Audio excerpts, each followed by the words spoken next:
আমার নিজের যত্নে গড়া তুমি 9 মাস তোমারে ধরে ধরে আমি বানাইছি। তোমার নাক লাগাইছি একবার, তাকাইয়া দেখছি লক্ষবার, লক্ষবার তাকাইয়া দেখছি। চতুর্দিকের চতুষ্পদ জন্তু জানোয়ার, আমি আমার সৃষ্টির সবাইকে নাক দিছি, গরু ছাগল কীট পতঙ্গ, ওদের প্রত্যেকের নাক দেখছি, তোমার নাকের সাথে মিলাইছি। যখন দেখছি সবগুলো নাকের চাইতে তুমি ইনসানের নাক সুন্দর হইছে, তখন আমি তোমারে নাক বানাইছি। লাকাদ খালাকনাল ইনসানা ফি আহসানি তাকওয়িম, তুমি আমার যত্নে গড়া, তুমি আমার সবচেয়ে সুন্দর সাজানো বান্দা। মেরে মোহতারাম, অতএব বাপ এক এক সুন্নতকে মহব্বত করেন, আল্লাহ তাআলা তাহলে দামি বানাবে। চাদরকে যদি আল্লাহ ইজ্জত দেয়, আমাকে ইজ্জত দিবে। মিসওয়াক জিন্দেগির সাথে রাসূলুল্লাহ সাল্লাল্লাহু আলাইহি সাল্লামের সুন্নাত, এই মিসওয়াক জিন্দেগির সাথে মিলাইয়া নেবেন। বলেন ইনশাআল্লাহ। এটা জীবনের অংশ বানাবেন, অংশ অংশ, এটা জীবনের অংশ।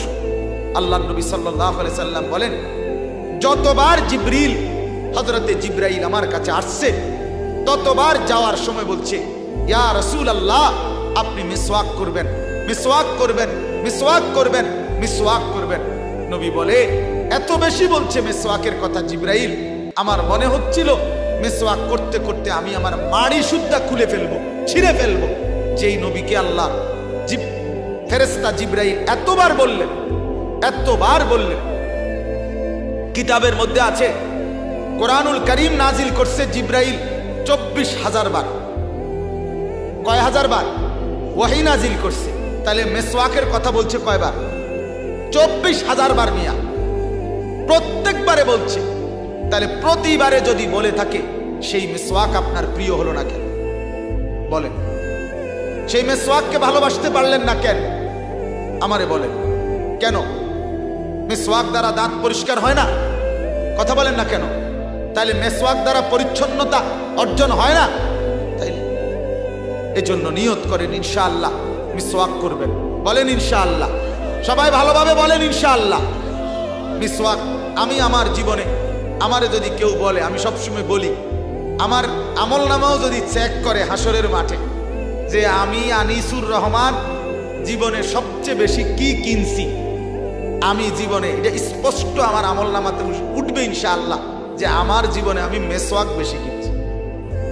এবং মিসওয়াকের সাথে আমি নিজে মিসওয়াকরে বলে নিছি, মিসওয়াককে বলছি ডাইরেক্ট, যে তুমি দোস্ত হারাইতে পারো কতক্ষণ, আর আমি কিনতাম পারি কতক্ষণ। বেড়া হইলে আমি দেখাই দেবো তোমার, তুমি আড়াও। আড়াইলে কি, তুমি আড়াইতে থাকো, আমি কিনতে, তাই দেখা যাক কে যেতে। কারণ মিসওয়াক হারায় যায়। কথা বলেন না, আপনি যুদ্ধ করেন, তুমি হারাইবা, আমি কিনব, অসুবিধা কি? দস্তরখান, দস্তরখানের সুন্নাত, ঘরকে ঘর, ঘরকে ঘর, ঘরকে ঘর। আহা মুসলমান, সুদৃশ্য ডাইনিং টেবিল চেয়ার সব চিনেন, সব বুঝেন, দুশ্মন বলে দিলে সব সুন্দর করে সাজাই দিলেন, কিন্তু একটা দস্তরখান বললে ঘরের থেকে এনে দেওয়ার মতো ঘর অনেক ঘরে নাই। কেন এমন? দস্তরখানের প্রতি না কদরি কেন, অবমূল্যায়ন কেন? কারণ এটা আল্লাহ রাসূল সাল্লাল্লাহু আলাইহি সাল্লামের সুন্নাত, এই জন্য এই অবমূল্যায়ন। মিসওয়াক এটা রাসূলুল্লাহর সুন্নাত, এজন্য এই অবমূল্যায়ন। এটা যদি টেলিভিশনের নর্তকী বলতো, টেলিভিশনের অ্যাডভার্টাইজের ওই পুরুষ নায়ক নায়িকা বলতো এটার খুব গুণাগুণ, তাইলে ঠিকই করত। নাউযুবিল্লাহ। অথচ আল্লাহর রাসূল বলছেন, সেটা আমাদের গুরুত্ব হলো না কেন? তাহলে এরকম প্রত্যেকটা সুন্নাত আপনি আমি আর জিন্দেগির মধ্যে অল্প অল্প করে, তিল তিল করে আপনি আমি সুন্নতের উপরে ইত্তেবা, অনুসরণ করবেন ইনশাআল্লাহ। বলেন ইনশাআল্লাহ। তাহলে ইয়া আইয়ুহাল মুদাসসির, এই কথার থেকে আমরা বুঝছি চাদর পরার কারণে আল্লাহ তাআলা নবীকে চাদরটাকে দামি বানায় দিছে। তাহলে আমি আপনিও যদি আল্লাহর রাসূলের সুন্নত অনুসরণ করি, ইনশাআল্লাহ আমরাও প্রত্যেকে দামি হয়ে যাব। হব কিনা বলেন? আরেকটা কথা বলি এটা ব্যাপারে, সেটা হলো আপনারা প্রত্যেকেই বোঝেন, এই যে জামিয়া খাদেমুল ইসলাম, এটা কওমি মাদ্রাসা, ঠিক কিনা বলেন? কি মাদ্রাসা বলেন না? কওমি মাদ্রাসা। সারা বাংলাদেশে, সারা পৃথিবীতে, সারা হিন্দুস্তানের মধ্যে লক্ষ লক্ষ কওমি মাদ্রাসা আছে। এই কওমি মাদ্রাসা যারা, আমাদের উলামায়ে দেওবন্দ যারা, আমরা যারা দেওবন্দি আলেম, কওমি আলেম, আমাদের যুগ যুগ ধরে আমাদের ঐতিহ্য যে আমরা রাসূলুল্লাহ সাল্লাল্লাহু আলাইহি সাল্লামের ভালোবাসা মহব্বত প্রমাণ করি সুন্নতের অনুসরণের দ্বারা। কথা বুঝছেন কিনা বলেন? আমাদের সাথে অনেকের তফাৎ শুধু এতটুকুই, কেউ ভালোবাসা প্রমাণ করে শুধু জিলাফি দ্বারা, কেউ ভালোবাসা প্রমাণ করে শুধু বিরিয়ানির ফুটলা দ্বারা, কেউ ভালোবাসা প্রমাণ করে ঢাক ঢোল দ্বারা, কেউ ভালোবাসা প্রমাণ করে গান বাদ্যের মতো, এরপরে বিরাট গেট সামিয়ানা এর দ্বারা। কিন্তু দেওবন্দি ওলামারা, কওমি ওলামায়ে কেরাম সুন্নতের অনুসরণের দ্বারা রাসূলুল্লাহর ভালোবাসা প্রমাণ। এটা মৌলিক তফাৎ, এটা মৌলিক তফাৎ। এই কারণে যুগ যুগ ধরে বহু বিরোধিতাকারীরা আমাদেরকে গালি দেয়, কখনো ওয়াহাবি, কখনো নবীর দুশ্মন, কখনো আমরা আশেকে রসুল না। কিন্তু আমরা স্পষ্ট বলি, তোমার যা মন চায় তুমি কাফর ফিন্দা কও, নাইলে কাফর খুললা কও, কোনো অসুবিধা নাই। আমরা বুঝছি এক কথা, যে সুন্নত মানে সে ভালোবাসে, যে ভালোবাসে সে সুন্নত মানে। সুন্নত যার মধ্যে নাই সে ভালোবাসে না, বরং মিথ্যুক, ধোঁকাবাজ, প্রতারক। সোজা কথা। এটাই কওমি মাদ্রাসার ঐতিহ্য, এটাই ওলামায়ে দেওবন্দের ঐতিহ্য, যে পাই টু পাই, অল্প অল্প, বেশি বেশি, প্রত্যেক বস্তুতে সুন্নতকে নিজের জীবনে আপন করে। অতএব আপনাদের কাছে আমার মূল অনুরোধ, সুন্নতের ইত্তেবা করবেন। বলেন ইনশাআল্লাহ, বলেন ইনশাআল্লাহ। আল্লাহ তাআলা আমাদেরকে তৌফিক দান করেন। চলেন এরপরের কথাটা শোনেন। আল্লাহ তাআলা মূলত যেটা বলতে চাচ্ছিলাম, আল্লাহ তাআলা ডাক দিলেন, হে চাদর পরা বন্ধু আমার। নবীজির হালাত কি ছিল তখন? কাঁপতেছে, জ্বর উঠছে, ঠান্ডা লাগছে। এই অবস্থায় আল্লাহ তাআলা বললেন, কুম ফাআনদির। নবীকে আল্লাহ তাআলা বললেন, বন্ধু ঘুমায় গেলেন, চাদর ঢেকে ফেললেন, কাঁপতেছেন, জ্বর আসছে, ঠান্ডা লাগছে। না দোস্ত, এর কোনোটা নিয়ে বসে থাকলে হবে না, শুয়ে থাকলে হবে না, আপনি উঠেন, কুম, ওঠেন বন্ধু, ওঠেন। জ্বর নিয়েই ওঠেন, ঠান্ডা নিয়েই ওঠেন, কাঁপুনি নিয়েই ওঠেন, চাদর নিয়েই ওঠেন। ওঠেন দোস্ত, ওঠেন, ওঠেন। কেন? ফাআনদির, ফাআনদির। আমার কোটি কোটি বান্দাকে ভয় দেখান, কবরের ভয়, আখিরাতের ভয়, জাহান্নামের ভয়, আমি আল্লাহর ভয়। কোটি কোটি মানুষ আমাকে চেনে না, আল্লাহ চেনে না, আখিরাত চেনে না, বন্দিগি চেনে না, গোলামি চেনে না, পরকাল বোঝে না, কবর বোঝে না, জাহান্নামের ভয় করে না, জান্নাতের আশা করে না। দোস্ত আমার, এত কোটি কোটি মানুষকে নাফরমানের মধ্যে রেখে, কুফরের মধ্যে রেখে আপনি ঘুমাইলে হবে না। আপনি উঠেন বন্ধু, জ্বর নিয়ে ওঠেন, কাঁপুনি নিয়ে ওঠেন, চাদর ঢেকেই ওঠেন, আপনি উঠেন। ফাআনদির, আমার বান্দাদেরকে আল্লাহর ভয় দেখান, আখিরাতের ভয় দেখান। সেই যে মুহাম্মদে আরবি সাল্লাল্লাহু আলাইহি সাল্লাম উঠলেন, 23 বছর কেবল বলতেই থাকলেন, ডাকতেই থাকলেন, আহ্বান করেই বলেই গেলেন। কবি ইধার কবি উধার, কবি জমি पर कभी আরশ पर, কবি দর বদর, মুঝে কোই ঘর নেই। নবী যেন এমন করলেন, কখনো এদিকে, কখনো সেদিকে, কখনো নিচে, কখনো উপরে, কখনো দুয়ারে দুয়ারে। যেন আল্লাহর নবী মক্কার দুয়ারে দুয়ারে, ঘরে ঘরে গিয়ে বললেন, ও মক্কাবাসী, ও আমার এলাকাবাসী, মুঝে কোই ঘর নেই, আমার কোনো ঘর নাই। আমি আল্লাহর পথে আহ্বান করছি, ফিরে আসো আল্লাহর দিকে, ফিরে আসো আখিরাতের দিকে। ভয় করো কবরকে, ভয় করো জাহান্নামকে, ভয় করো আল্লাহর আযাবকে।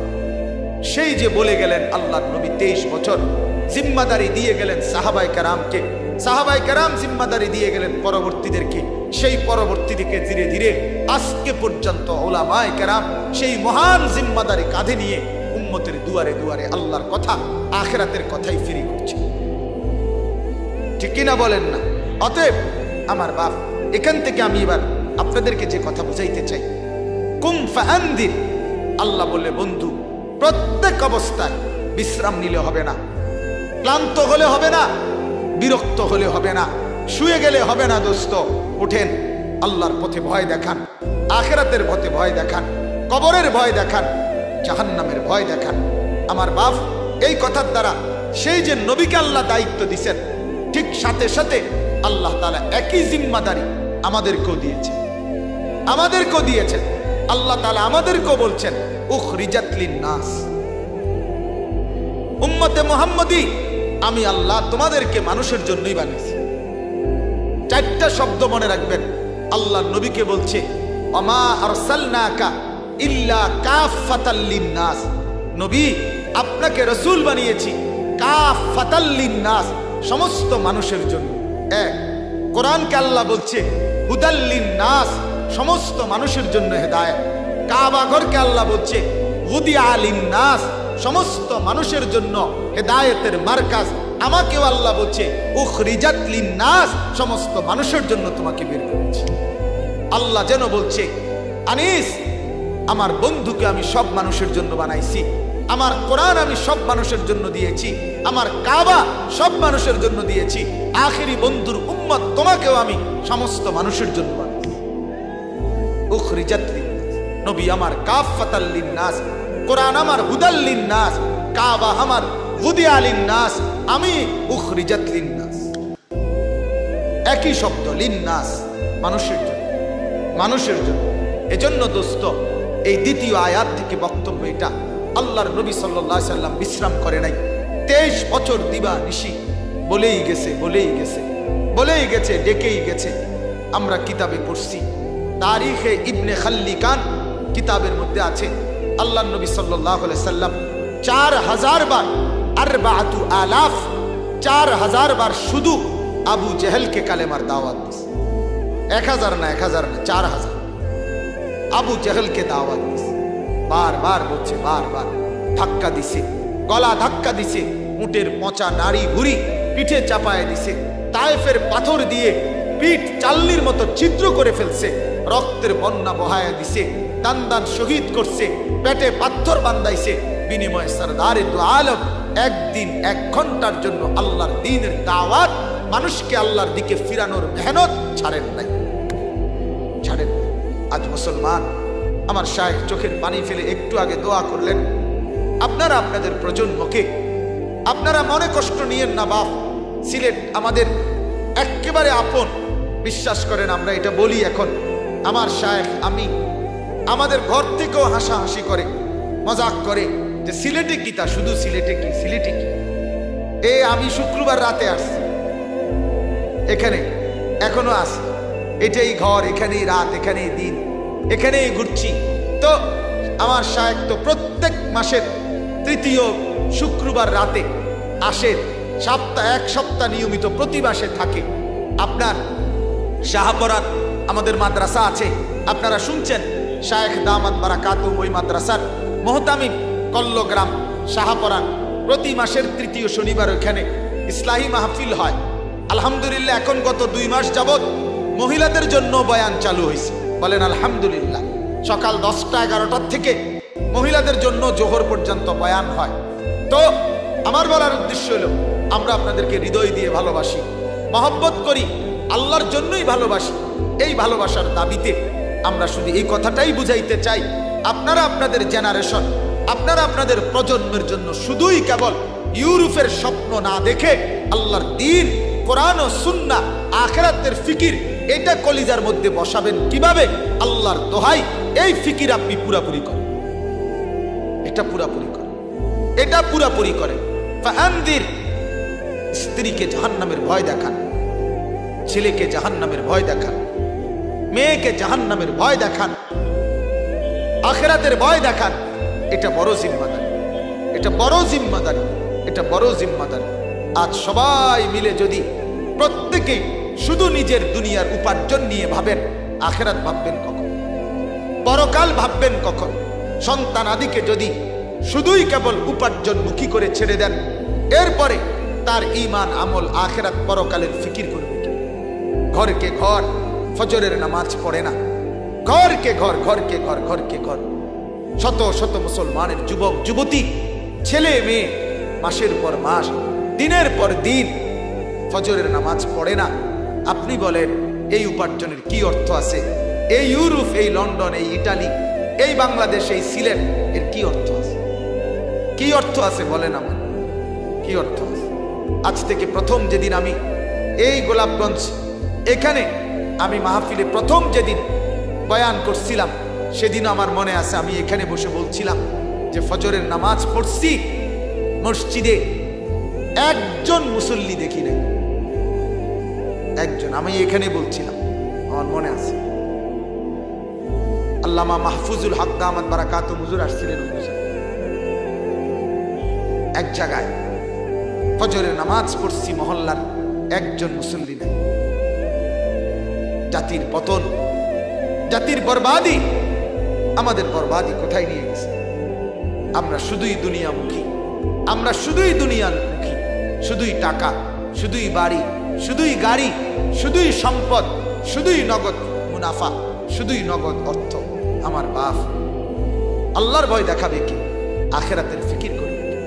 কবরের ফিকির করবে কে? বাপ গুনাহ থেকে বাঁচাবে কে? আমার মা বোনদেরকে হযরত এটা বলতেছিলেন দোয়ার মধ্যে, আপনারা শুনছেন কিনা? অর্থাৎ গতকালকেও এয়ারপোর্ট থেকে হযরত ঢাকা গেছে, আজকেও ওই এয়ারপোর্টে নাইমা ঢাকার থেকে আসছে।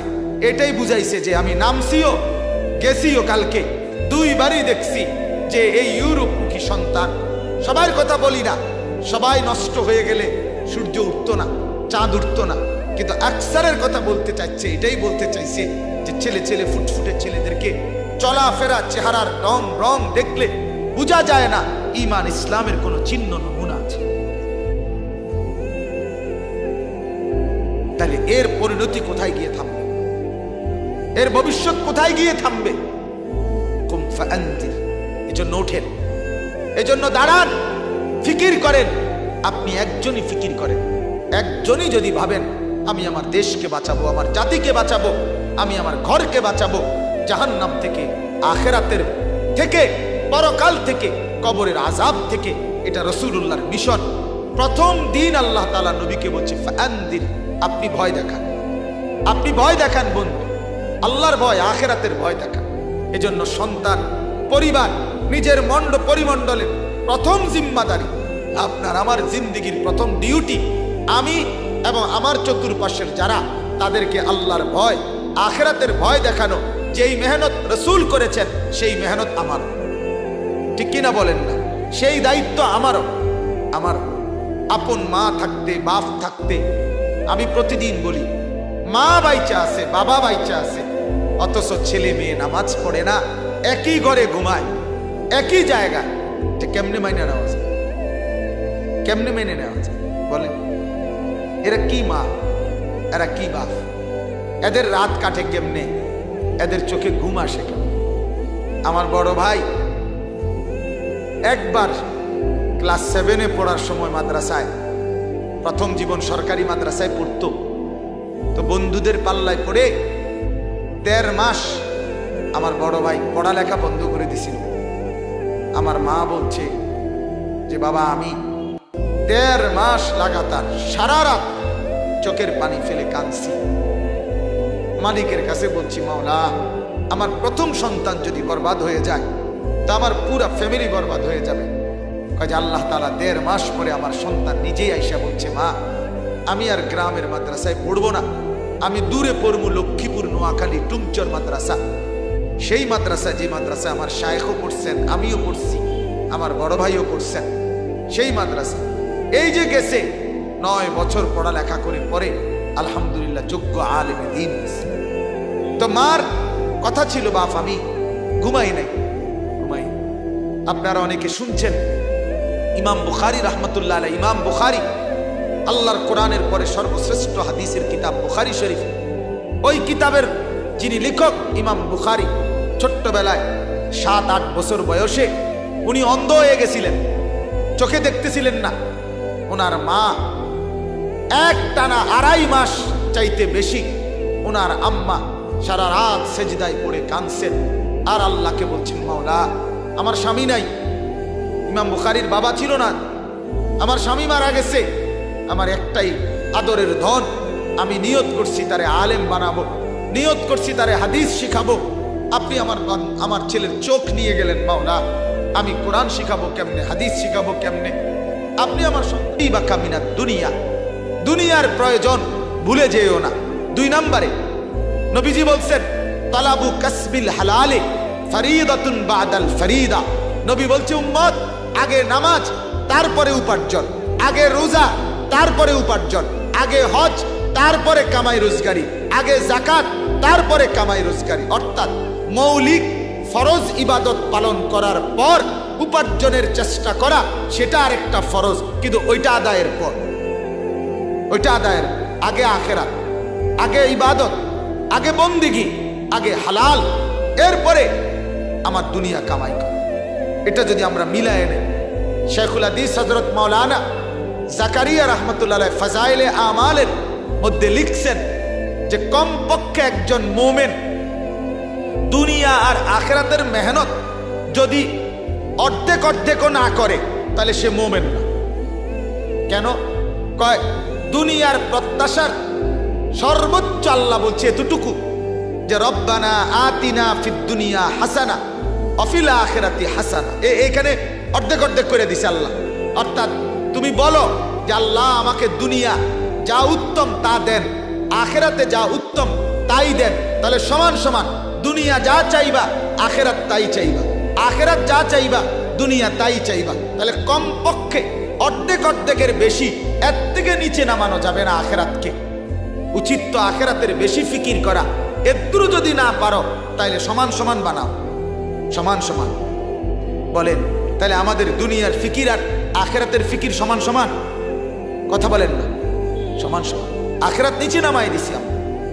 যুবক ছেলেদের চলাফেরা দেখলে বুঝাই যায় না এরা আখিরাত চিনে, পরকাল চিনে। এই জন্যই দুশ্মন অনেক দিন পরে এটা দেখছে।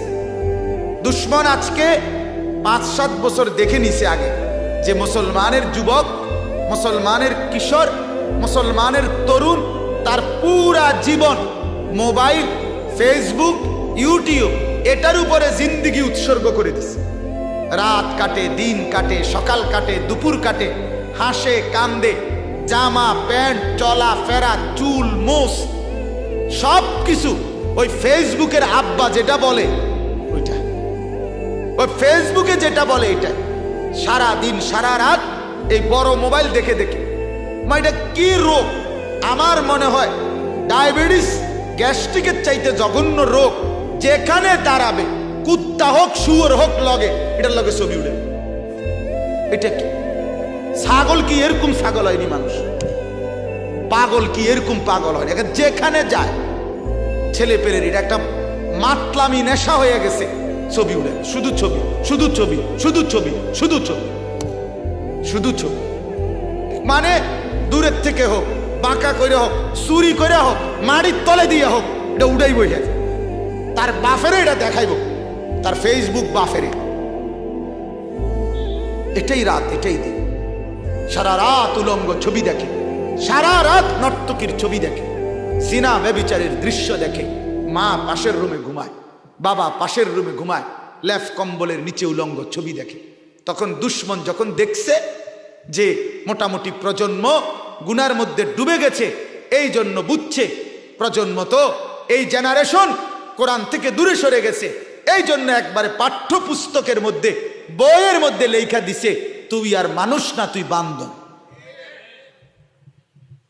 বান্দর বিবর্তনবাদ আমার দেশের পাঠ্যপুস্তকের মধ্যে দিয়ে দিছে। শিখো মানুষ কোত্থেকে আসছে, ছবি দিয়ে দিছে। বান্দর হইতে হইতে হইতে আস্তে আস্তে মানুষ হয়ে গেছে। ছবি সহ আইকা দিছে। পিছন দিয়া মানুষের পিছনে আরো বিভিন্ন প্রাণী, এগুলো আস্তে আস্তে এরপরেরটা যেটা, এটার নাম মানুষ। আচ্ছা, এরপরে লিঙ্গ বৈষম্য উঠায় দিতে চাইছে। কি লিঙ্গ বৈষম্য মানে কি? নারী আর পুরুষ। আপনারা জানেন নারী আর পুরুষ, অর্থাৎ পুরুষ আর নারীর যে 2 ভাগ, এটা তারা অস্বীকার করছে যে না, নারী পুরুষের কোনো পার্থক্য নাই। প্রত্যেক ব্যক্তি নিজেকে যখন যা মনে করে তখন সে তা। হ্যাঁ হ্যাঁ, হাস্যের নামিয়া এটাই কথা। হেরা লিখছে এবার প্রভু গল্প লিখে দিছে। শরীফ ছেলেটার নাম। সে আপনার হঠাৎ করে একদিন ভাবছে আমি তো মেয়ে, তো এখন সে বেশভূষা বদলাইয়া সে এখন জিজ্ঞাসা করলে বলতেছে আমার নাম শরীফা। আগে আসিলাম আমি বালতি, এখন হয়ে গেছে আমি বদনা। ছোট করে লাইছে বালতি কাইটটা, বদনা হয়ে গেছি। বুঝেন নাই কথাটা? এই হলো মাতলামি কথা। লিঙ্গ মানে নারী পুরুষের কোনো পার্থক্য নাই। যখন যা মনে করে নিজেকে তাই, এটাই নাকি প্রগতি, এটাই নাকি আধুনিকতা। লানত মারি তোর প্রগতির উপরে, অভিশাপ দিলাম তোর এই আধুনিকতার উপরে। নাউজ নাউজ। বোরকাওয়ালি নারী স্পষ্ট বইতে বুঝাই দিছে, বোরকা পরা মহিলা সে হইল ভূতের মতো ভূত। এই গল্প পর্যন্ত লিখছে, বোরকা পরা মহিলা প্ল্যাটফর্মে রেলওয়ের স্টেশনের মধ্যে বসে আছে, সেখানে 4-5 জন বোরকাওয়ালা মহিলা মাথা নুয়ে বসে আছে, আর ওই রেলওয়ের প্ল্যাটফর্মের কুলি বস্তা মনে কইরা লাথি দিছে তার। এবছরের পাঠ্যপুস্তকের গল্প। হ্যাঁ মুসলমান, এটা রাজনীতি না, আমরা রাজনীতির মানুষ না, কিন্তু ইমান ইসলামের পাহারাদার। হযরত বলছেন, স্কুলের ভাইয়েরা, স্কুলের ছেলে মেয়ে, কলেজ ইউনিভার্সিটির ছেলে মেয়ে, এরা আমাদের কিনা বলেন না কেন? এরা আমাদের ভাই, এরা আমাদের ভাই।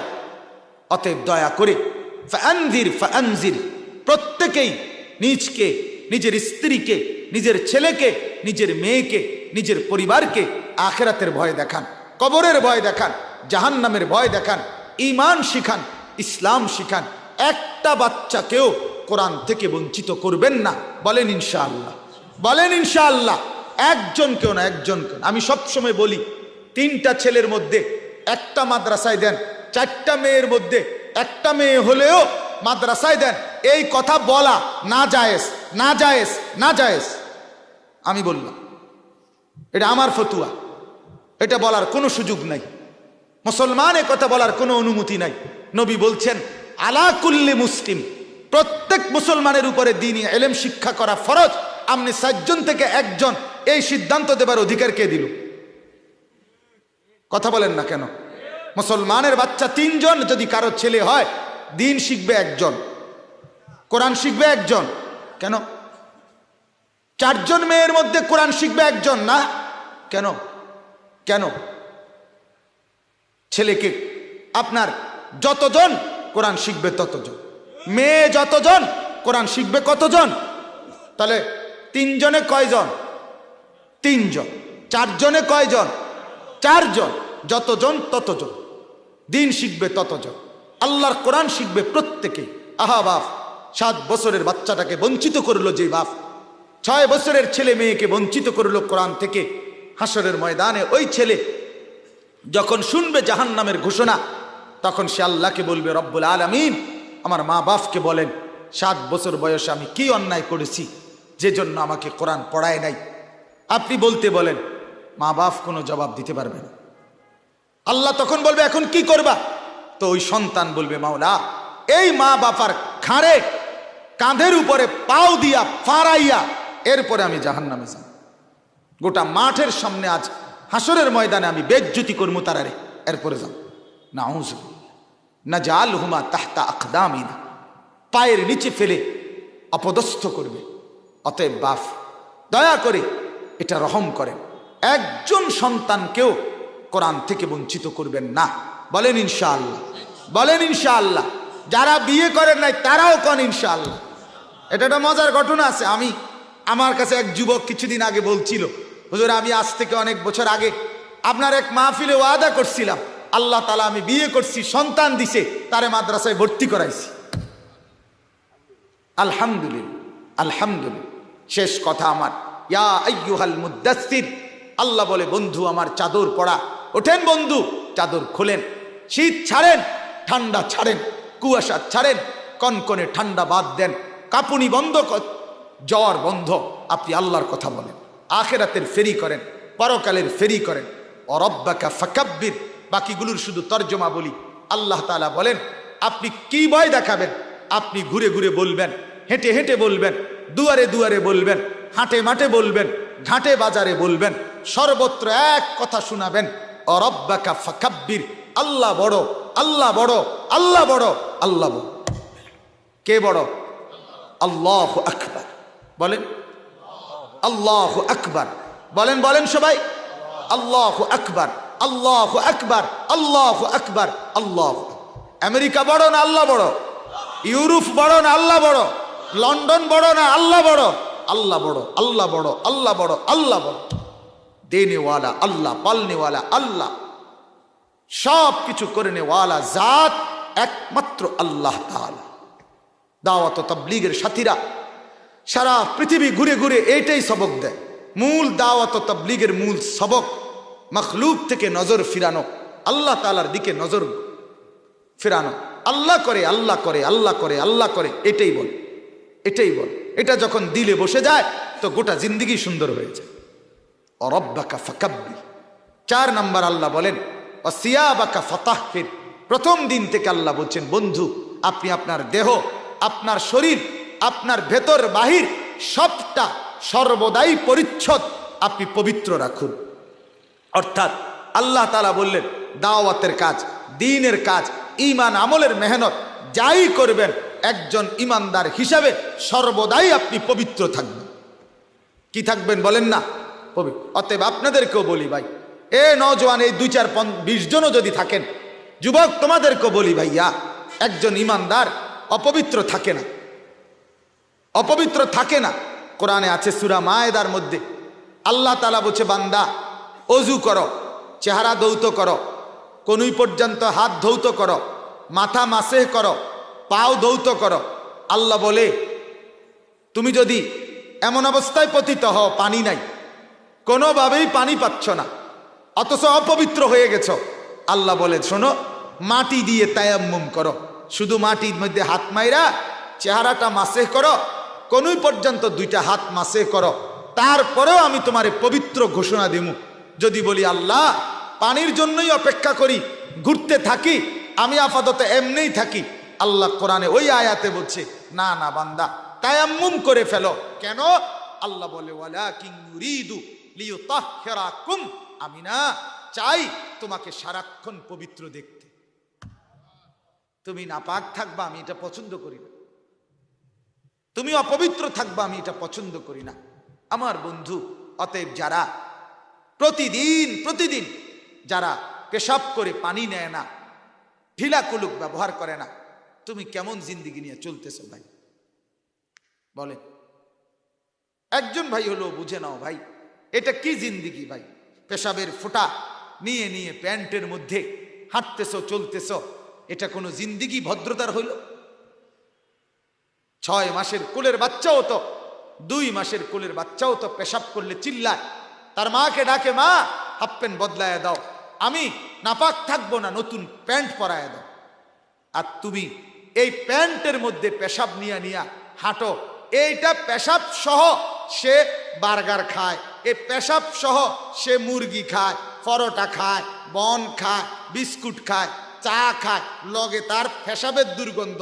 তোমার মতো অপদার্থ কি আর বাজারে ওঠে? বেউকুফ হে ভদ্র বলে হেরা, এটা ভদ্র। ইংরেজি মারে 2-1টা ফাঁকে ফাঁকে, ওটা ভদ্র। 2-4 শব্দ ইংরেজি বললেই বুঝি ভদ্র হয়? হ্যাঁ, শরীর যার অপবিত্র সে ভদ্র কিভাবে? পড়া এবং কলমের লেখা, লেখা পড়া বা পড়া লেখা, এই কথাটা দিয়ে আল্লাহ তাআলা কোরআন নাজিল শুরু করেছে। পড়া লেখা দিয়ে। কি দিয়ে বলেন? পড়া লেখা দিয়ে। পড়া লেখা কি বুঝাইতে চাইছেন?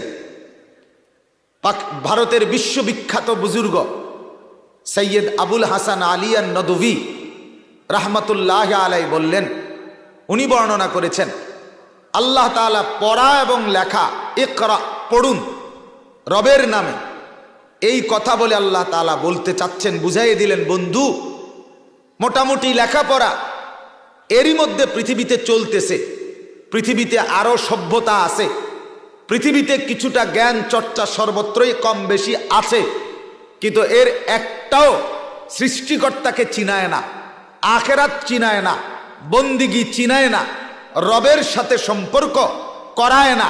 এই সব বাদ দিয়া আপনি আপনার রবের নামে পড়ালেখা শুরু করেন, পড়তে শুরু করেন, এখন থেকে যা পড়বেন আপনি তাই হবে আগত মানুষের পড়া, আর যেই পড়া রবের সাথে সবাইকে জুড়ে দিবে। সুবহান। এই জন্য বাপ আমার শায়েখ একটু আগে আপনাদেরকে বললেন, মাদ্রাসা আখেরি ঠিকানা। কোরআন আমাদের প্রত্যেকের জিন্দেগির মূল পড়া, মূল পড়া। আমার বাপ এই একজন যদি বোঝেন তো একজনই বোঝেন, আল্লাহর কোরআন জীবন থেকে যে বঞ্চিত হলেন, আপনি জীবনে সব হারাইলেন। আপনি কোরআনুল কারীম পড়তে পারেন না, আপনার ছেলে পড়তে পারে না, আপনার মেয়ে পড়তে পারে না, আপনি নিজে পড়তে পারেন না। লন্ডন না, আপনি গোটা ইউরোপ যদি আরো 100 বারও উপার্জন করেন, তারপরও আপনি কিছুই অর্জন করেন না, কিছুই না। পড়া ওইটাকেই বলে রবের নামে যেটা হয়, লেখা ওইটাকেই বলে রবের নামে যেটা লেখা হয়। অন্য কোন পড়া, অন্য কোন লেখা আল্লাহ তাআলা প্রথম নাজিল করে বুঝাই দিছে, বন্ধু পড়বেন এখন থেকে আমার নামে, লিখবেন এখন থেকে আমার নামে, পড়ালেখা চলবে আমি রবের নামে।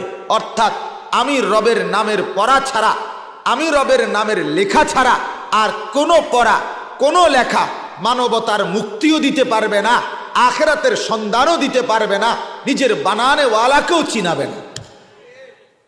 আর এটাই হলো, এটাই হলো, এটাই বাস্তবতা। আজও যারা আল্লাহর কোরআনের ছোঁয়া পায় নাই, তারা নিজেদের জিন্দিগি, নিজেদের দুনিয়া, নিজেদের আখিরাত কোনোটাই ভালোভাবে বোঝে নাই, কোনোটাই বোঝে নাই, কোনোটাই বুঝে নাই। আমি তো স্পষ্ট এই জন্য বলি, কোরআন থেকে বঞ্চিত যারা যা শিখলো কিছুই শিখে নাই, কিছুই শিখে নাই, বরং উপার্জনকারী প্রাণী হয়েছে, ইকোনমিক্যাল অ্যানিমেল হয়েছে, অর্থনৈতিক প্রাণী।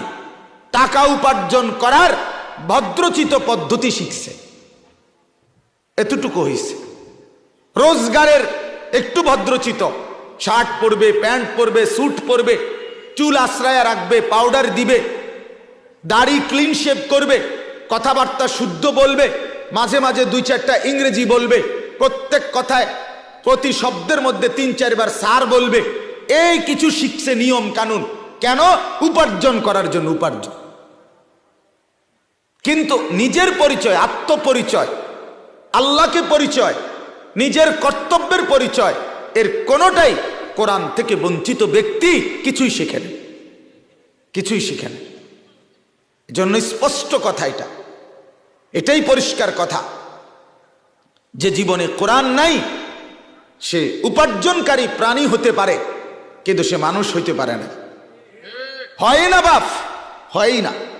কোরআন থেকে বঞ্চিত মানুষ, সে মানুষ হয় নাই, আর কিছু হয়েছে। পৃথিবীর কোনো, আমি সবসময় বলি, পৃথিবীর কোনো বাংলা, অঙ্ক, ইংরেজি, পদার্থবিজ্ঞান, জীববিজ্ঞান, রসায়ন বিজ্ঞান, উচ্চতর গণিত, তথ্য যোগাযোগ প্রযুক্তি, একটা বইয়ের মধ্যে শুরুতে লেখা নাই এই বইটি মানুষ গড়ার জন্য রচিত হয়েছে, এটা লেখা নাই। আপনি বলেন না তো, আপনি বলেন, নাহলে বইয়ের নাম বলেন, আমি দেখি। আমি কলেজেও পড়ছি, আমি সরকারি মাদ্রাসাতেও পড়ছি, আমি কওমি মাদ্রাসাতেও পড়ছি, বলেন। আমি মাস্টার্সও পাশ করছি, কামেলও পাশ করছি, দাওরাও পাশ করছি, আলহামদুলিল্লাহ। আপনি বলেন কোনটা সেই বই? এটা বাংলা শিখাবার জন্য, এটা পদার্থবিজ্ঞান শিখাবার জন্য, এটা রসায়ন শিখাবার জন্য, এটা অঙ্ক শিখাবার জন্য। শুধুমাত্র এটাই একমাত্র কিতাব কোরআন যে বলেছে হুদাল্লিন নাস, এটা মানুষ গড়বার জন্য। এটা মানুষ বানায়, এটা মানুষ গড়ে, এটা মানুষ বানিয়ে দেয়। ইনসান বানায়, ইনসান বানায়, মানুষ বানায়। এজন্য কোরআন থেকে বঞ্চিত, কোরআন থেকে বিমুখ মানুষ নিজের ইনসানের পরিচয় খুঁজে পায় না, নিজে বান্দরের মধ্যে নিজের পরিচয় খোঁজে। এই কারণেই, মূল কারণ এটাই, এই কারণেই খোঁজে।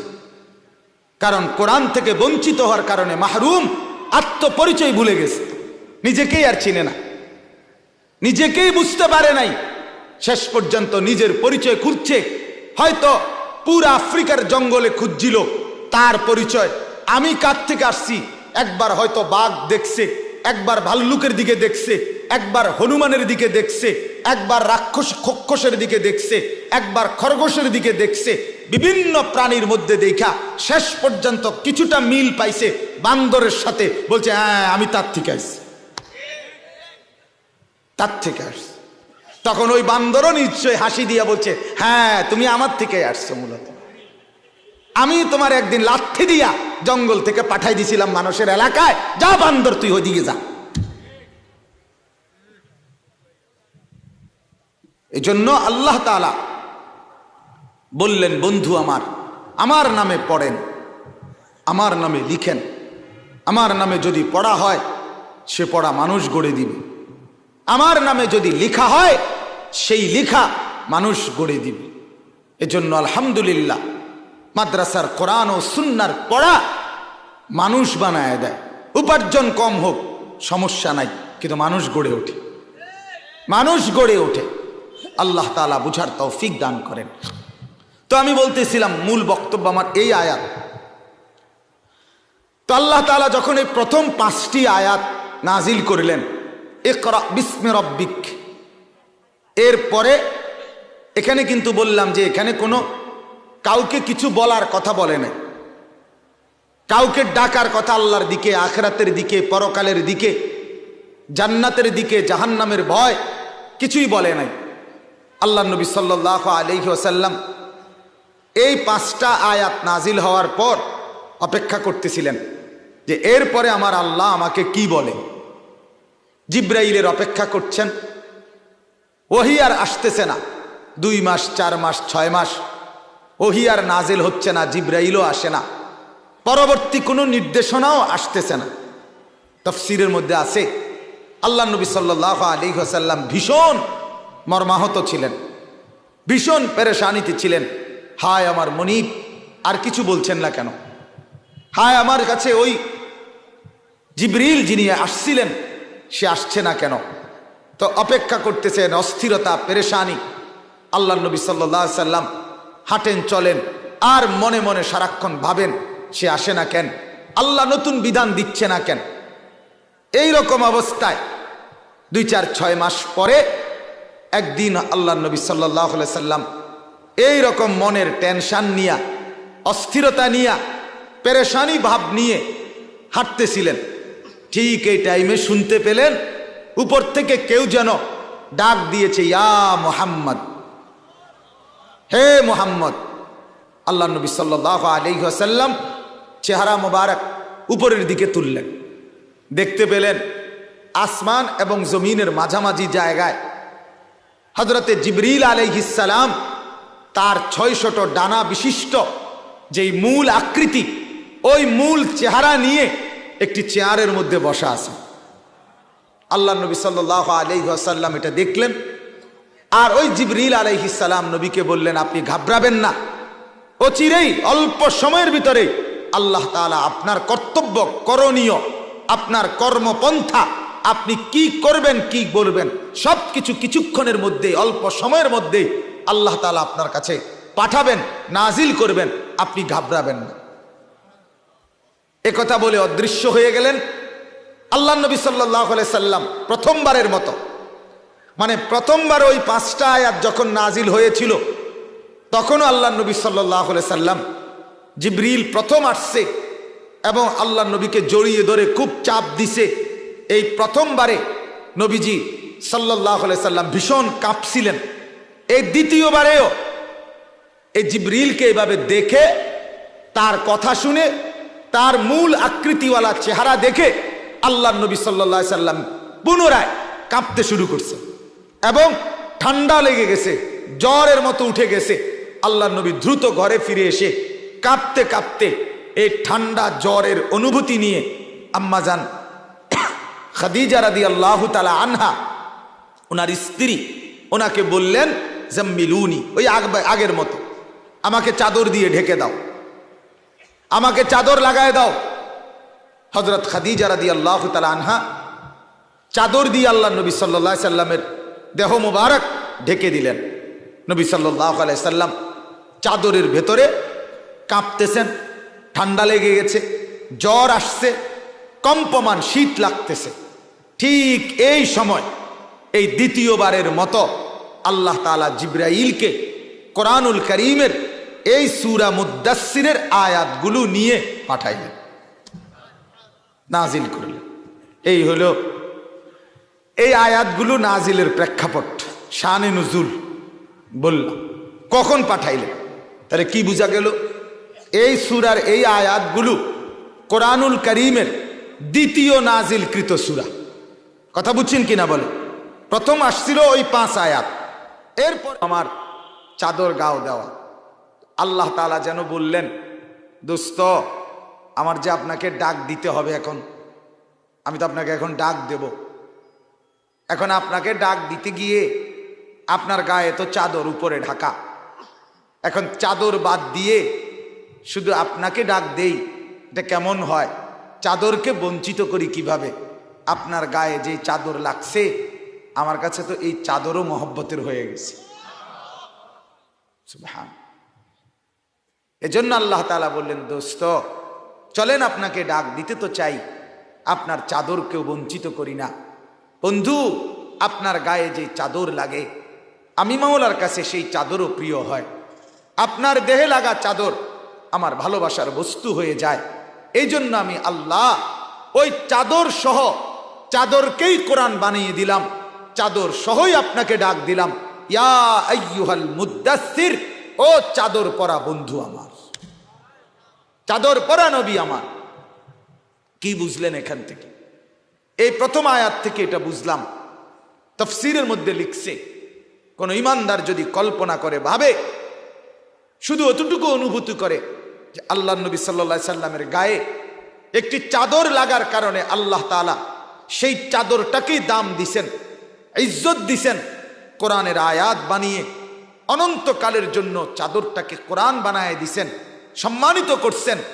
আমার বাপ, এবার আমি আপনি যদি ভাবি, আমার আপনার জিন্দেগির মধ্যেও যদি আল্লাহর নবী সাল্লাল্লাহু আলাইহি সাল্লামের সুন্নাত, এক একটা দিক নির্দেশনা, নবীর জীবনের এক একটা আমল, এক একটা চিহ্ন যদি আপনার আমার দেহের মধ্যে আল্লাহর রসুলের নমুনা লেগে যায়, আল্লাহর কসম, তো আপনি আমিও আল্লাহর কাছে দামি, মহব্বতের হয়ে যায়। যদি চাদর দামি হয়, আপনি দামি হবেন না কেন? যদি চাদর আল্লাহর মহব্বতের হয়ে যায়, তাহলে আপনি মহব্বতের হবেন না কেন? আর এটাই আল্লাহ তাআলা বলছেন, ফাত্তাবিউনি ইউহিব্বুকুমুল্লাহ, বন্ধুকে অনুসরণ করো, আমি আমার ভালোবাসা তোমাকে দিয়ে দেব। আল্লাহর ভালোবাসা আমি যখন অনুভব করি, আল্লাহ আমাকে ভালোবাসে, আল্লাহ আমাকে ভালোবাসবে, এটা করলে আল্লাহর কসম, যদি দিলের মধ্যে ন্যূনত ঈমান থাকে, তো তার তো উচিত পাগল হয়ে যাওয়া যে এটা আমি করব না কেন, যে কাজ করলে আমার আল্লাহ আমাকে ভালোবাসবে, আমি সেটা কেন করব? বলেন, এটাই উচিত কিনা? বলেন না, এটাই ইনসাফ কিনা? বলেন। কিন্তু আমাদের বিবেক কোথায়? আমাদের অনুভূতি কোথায়?